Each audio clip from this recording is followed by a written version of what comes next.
Developing at this hour, of course, this historic ceasefire we learned of as we were on the air last night here. President Trump's plan to end Israel's war with Hamas. Moments ago, the Israeli government now ratifying the deal, meaning the ceasefire is expected to take immediate effect. We have also just learned tonight that U.S. troops will now be sent to Israel to now help monitor the Gaza ceasefire. Mary Bruce at the White House tonight. Tonight in Israel, an outpouring of joy. Jubilation over the deal that is expected to bring home the remaining hostages who have been prisoners of Hamas for more than 2 years. This is such a happy moment for us, the families of the hostages. Such a happy moment for all Israelis and for all the Middle East. In Gaza, too, some hope amid the devastation. A sense of relief. The war has claimed the lives of 67,000 Palestinians, including 20,000 children, according to the Hamas-run Gaza Health Ministry. At the White House, President Trump calling it a, quote, momentous breakthrough. We ended the war in Gaza and really, on a much bigger basis, created peace. And I think it's going to be a lasting peace, hopefully an everlasting peace. A huge triumph for Trump, who brokered the deal, negotiated by his envoy Steve Witkoff and son-in-law Jared Kushner. Right now, what's been agreed to is Phase 1. Hamas set to release the 20 living hostages early next week, and ultimately the remains of 28 others who perished. In return, Israel agreeing to release more than 1,000 Palestinian prisoners and to pull back its troops in Gaza to an agreed-upon line. The big question, what comes next? The president's 20-point plan had called for Hamas to disarm and for Gaza to be governed by an apolitical Palestinian committee overseen by an international board of peace with Trump as its chairman. What guarantees Hamas disarms and that Israel doesn't resume bombing once the hostages are released? The first thing we're doing is getting our hostages back, okay? And that's what people wanted more than anything else. They wanted these hostages back that have lived in hell like nobody has ever even dreamt possible. And after that, we'll see. Months ago, Trump said the Palestinians would have to leave Gaza. His 20-point plan took a different approach, saying no one will be forced to leave. We will encourage people to stay. Today, I asked him if that still holds. Can you promise Palestinians they will be able to stay? Well, they know exactly what we're doing. We're going to create something where people can live. You can't live right now in Gaza. The place it's a horrible situation. Nobody's ever seen anything like it. So, yeah, we're going to create better conditions for people. The answer leading to more questions. So later, I asked for clarification. Can you confirm that as Gaza is rebuilt, that no one will be forced to leave? Yeah, nobody's going to be forced to leave. No, it's just the opposite. No, we're not looking to do that at all. In Gaza tonight, hope, but also uncertainty. I hope this happiness will be fulfilled and the ceasefire deal will last, this displaced mother says. We don't want them to take their hostages and then return to the war. David, there is cautious optimism tonight about what is a very significant step towards peace. And we have just learned that the U.S. is sending 200 troops to Israel to monitor this ceasefire from there, and that President Trump himself. I think by releasing the hostage, I think Hamas has taken away Bibi Netanyahu's reason to actually come inside Gaza. Because one of the reasons why the IDF were in Gaza was to basically try to find the hostage and to try to rescue them. And now by releasing some of the hostage or all the hostage, now let's see what's the reason for IDF being inside Gaza. And keep in mind that Bibi Netanyahu, he needs war to continue because without war, he could potentially be charged for the crime that he has committed in Israel. He has a lot of corruption charges. He has a lot of bribery charges.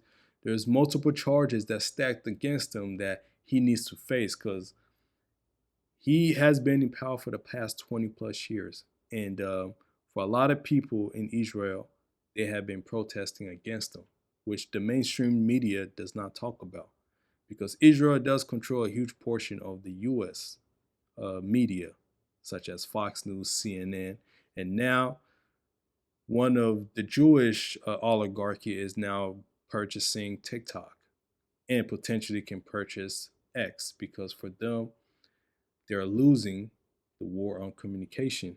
because the younger generation, the Gen Zer, the Gen Alpha, and all these uh, younger adults that are more connected with social media, trying to get their information from social media because they don't trust the mainstream media, they are seeing what's happening in Gaza. And now all these people that used to support Israel are now turning against Israel. The same thing we can talk about that Charlie Kirk situation, where Candace Owen just came out with receipts and text message showing that Charlie Kirk was basically turning his back on Israel. And this is a very concerning thing for Bibi Netanyahu, because you got to win the war of communication.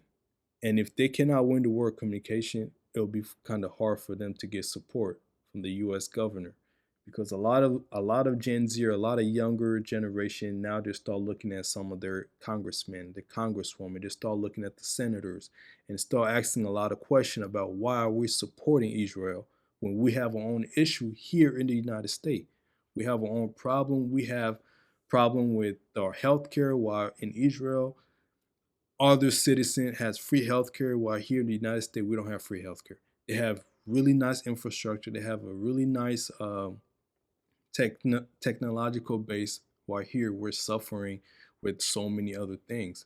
While we sending money overseas when it can be invested here in the United States. And a lot of these younger generation just start asking all these questions, and most of them get their information from places such as TikTok. So that's why it was very important for a Jewish billionaire to basically purchase TikTok, to make sure that the information that's being put on TikTok is very controlled by them, or by Israel, or by the government, or the United States. So Israel can keep a positive image in the eyes of these younger generation. Would that work? I really don't know. I'm not sure, because this generation, they start asking a lot of questions. They start asking a lot of questions, and yes, I think time is very difficult. I think it's very necessary also for this ceasefire to happen. But will this really last? I don't know, because in my opinion, I think Bibi Netanyahu, he's still looking to go for another round two with the Iranian governor, with the Iranian government, because he felt like the first try was a surprise for the Iranian governor. When you listen to a lot of experts who are basically well seasoned in these type of topic when it comes to geopolitics in the Middle East or just in the world, they talk about how the Iranian government was basically negotiating a deal, and they got caught by surprise by Israel. And Israel was trying to deliver a knockout punch, a surprise knockout punch, a sneak attack on the Iranian governor.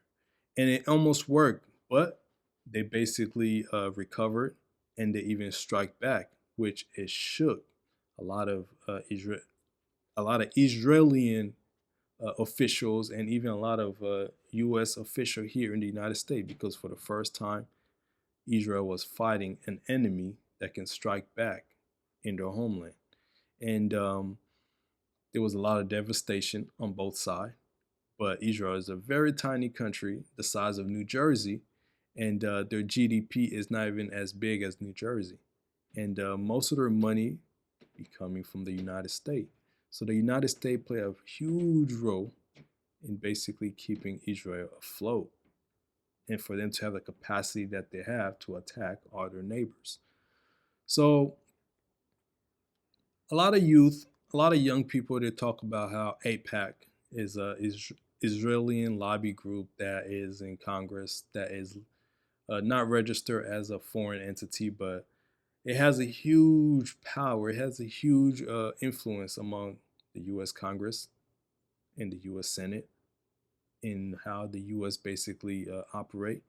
They're involved in so many other things, and they utilize their power to make sure that some of U.S. foreign policy is to favor Israel, which now you have a huge portion of the U.S. population, which are a bunch of young people questioning all this policy, because they don't want the U.S. to be supporting the genocide that's happening in Gaza.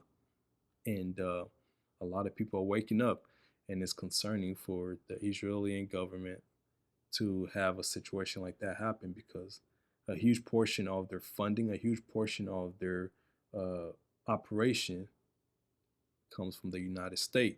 Because if those things are stopped, if this younger generation start getting into politics, start becoming congressmen, congresswomen, there's a high likely chance that these situations will basically stop, because some of the funding will stop, because the U.S. is going through their own problem. The U.S. has, I think, a $37 trillion in debt at this point. And yeah, we're going through our own issue, and we're worrying about what another foreign country is doing. In my opinion, I don't support that. But at the same time, there's a ceasefire that just happened, and I hope it allows help for the people in Gaza, for the children and for the women and for the people that's suffering, because both sides has taken a lot of damage, in my opinion. But I think people in Gaza has been suffering, and I'm not for um, genocide. I'm not for genocide, and I think a two-state solution will probably be the best solution for both sides. But that's probably not what Bibi Netanyahu want. I really think, in my honest opinion, because let's just be honest, Netanyahu has dragged the United States government into a lot of war in the Middle East. They dragged the United States government into war with Iraq and in Afghanistan, in Syria, in Libya, and I'm pretty sure they're also involved with what's happening in Sudan, in Yemen, and multiple other places. I'm pretty sure for him, he will probably break the ceasefire. He'll come up with the reason to try to drag the United States inside its war with Iran, because let's just be honest, Israel cannot fight Iran by themselves. They need the U.S. help. And they will try to either create a false flag, which will drag the United States inside Iran. And this time, I think Iran has allies. Iran has Russia. Iran has China. Iran has Pakistan. And all those three countries, they have nuclear weapons themselves. So I think we're just living in a very difficult time in this world, where I think nuclear weapon could potentially be used. And let's keep in mind, Israel has nuclear weapon, which they do not admit. So if Iran start raining a lot of missiles inside Israel, where it start devastating a lot of the population, they have a thing called a Samsung option, meaning using the nuclear bomb. And this could potentially create a lot of chaos in the Middle East and even in the world, which I think nobody want to see, because if one nuke drop inside a country, all this nuclear power will be obligated to basically nuke all the country that has used all that weapons. So I think a war between Israel and Iran would definitely devastate the U.S. economy, because Iran is basically situated in the Strait of Hormuz. And the Strait of Hormuz is where I think 80, oh no, it's like I think where 30% of the world oil and gas passes through. For a lot of countries such as China, Europe, even part of Africa, they're dependent on the Strait of Hormuz for the flow of oil. And if the Strait of Hormuz is shut down, it will create a lot of devastation in a lot of countries' economy. So we're living very in a difficult, very fragile and sensitive time where, you know, nuclear war can easily pop off. And let's not forget what's happening between Russia and Ukraine and things like that. So a ceasefire has been in effect between Israel and Hamas.